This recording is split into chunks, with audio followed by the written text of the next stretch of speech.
There is a kind of horror that doesn't scream in your face. It doesn't chase you through corridors with claws and blood. It lingers. It sits quietly in your chest, waiting for you to remember something you tried to forget. That's what Silent Hill 3 is. A game that isn't just scary, it's personal, intimate, a mirror held up to guilt, grief, and something far more terrifying: rebirth. Silent Hill 3 released in 2003 by Team Silent. It serves as a direct sequel to the first game, but even if you never played Silent Hill 1, it stands on its own. You play as Heather, a teenage girl pulled into a nightmare that keeps bleeding into her reality. She is sarcastic, stubborn, angry, but beneath that, there is pain, deep, confused pain.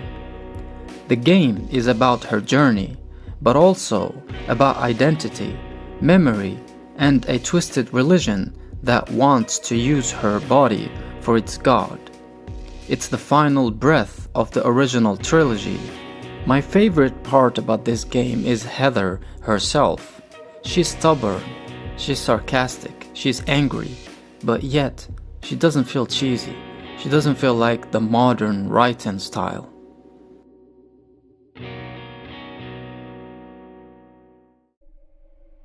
Silent Hill 3 begins in a shopping mall. Just an ordinary day.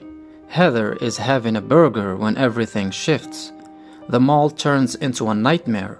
Blood, creatures, darkness. This is where we begin to understand something isn't right with her world. After escaping the nightmare, she meets a private detective named Douglas Cartland. He says someone wants to meet her.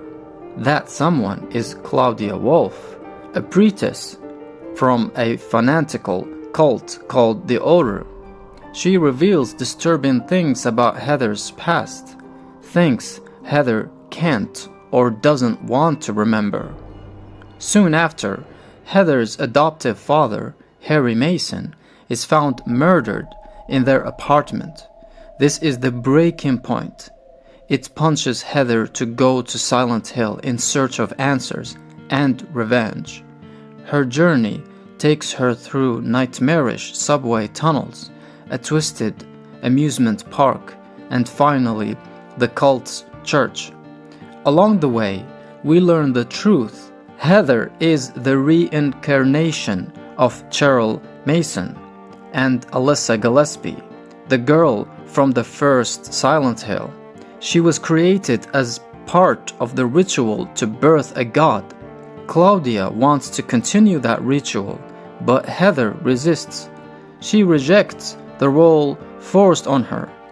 Eventually, Heather confronts Claudia and uses an item known as the Aglophotis to pure the god from her body. But Claudia, in a final, desperate act, swallows the fetus and gives birth to the god herself, dying in the process. Heather defeats the monster's deity in a final, symbolic battle, one that represents her rejecting the past and reclaiming her identity. When it's over, she returns to Douglas, having survived the pain, the memories, the destiny forced on her, and she smiles, using her real name, Cheryl, a name that links her to the past, but also shows she's found peace with it. Heather isn't your typical horror protagonist. She's not a helpless victim. She's not a fearless hero either. She's human. She swears. She gets scared. She pushes back. But she also breaks, especially when the truth comes creeping in. She's the reincarnation of Alyssa. She's also Cheryl. And she's Heather. 3 lives, 3 identities, 1 body. This is what Silent Hill does so well. It makes identity fragile, unstable. You think you're one thing, and then the town shows you what you really are. or what you're running from. Silent Hill 3 is soaked in symbolism. Every hallway, every monster, every sound. Let's start with the body. The monsters feel wet, fleshy, like twisted images of pregnancy, birth, and pain, because that's what Heather is dealing with. She's meant to give birth to the cult's god, but it's not a divine thing. It's grotesque, forced, a violation. Valtiel, the creature that appears throughout the game, isn't just a monster. He's a guardian, a watcher, a reminder that no matter where you go, this fate is following you. Then there is Claudia, a true believer, not evil in the way villains usually are, but terrifying because of her faith.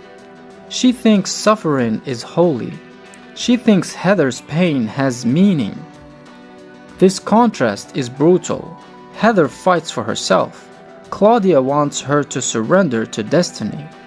It's a clash between human will and religious obsession. This game is deeply rooted in the language of the feminine. The game speaks through symbols of the body, its cycles, its burdens, its quiet powers. Blood is not just violence here, it's transformation, memory, and inheritance. The monsters echo womb-like shapes, and the environment pulse with a strange intimacy. There are constant reminders of creation twisted into corruption. Heather's journey becomes a confrontation with the physical and emotional reality of being born to carry something you didn't choose, something that wants to use your body as a vessel. In this way, the game isn't just horror, it's a meditation on womanhood, pain, and the sacred weight of the flesh. Akira Yamaoka didn't just make music for this game, he made emotions. Every track is soaked in loneliness, fear, and sadness. Even the combat themes feel like they're struggling to stay together. The sound design too. There are no cheap jump scares here, just whispers, scrapping metal, breathing walls. This is how Silent Hill 3 gets under your skin. Not with loudness, but with presence. You're never alone, even when the room is fully empty. Silent Hill 3 doesn't get talked about as much as Silent Hill 2.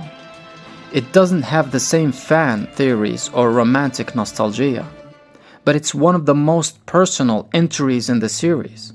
It's about grief, about womanhood, about identity being torn apart and pieced together again. It doesn't explain everything. It doesn't need to, because Silent Hill was never meant to give answers. It was meant to haunt you, to stay in your dreams, to remind you of something you once buried, and make you ask, who am I really? And what did I forget?